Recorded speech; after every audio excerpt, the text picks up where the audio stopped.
India கடலில் வரணும், அப்படி இல்லைன்னா ஸ்ரீலங்காவும் வரும், தெற்கு பகுதியாக இருக்கக்கூடிய இந்தியாவிலையும் வரதுக்கு வாய்ப்பு உண்டு. ஆனால் பயம் இல்லை, இதனால் பயப்பட வேண்டிய விஷயமே கிடையாது.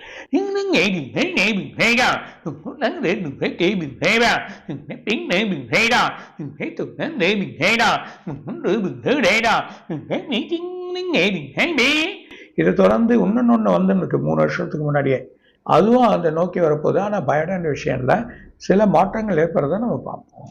சார், இந்த உலகில் இப்போ பல பயங்கரமான விஷயங்கள் நடந்துட்டு இருக்கு. எல்லாமே இந்த கோள்களினுடைய பெயர்ச்சியால நடக்குதா? இந்த கோள்களினுடைய பெயர்ச்சி முடிஞ்ச உடனே எல்லாமே சரியாயிடுமா என்ன அப்படின்னு சொல்லுங்க. நீங்கள்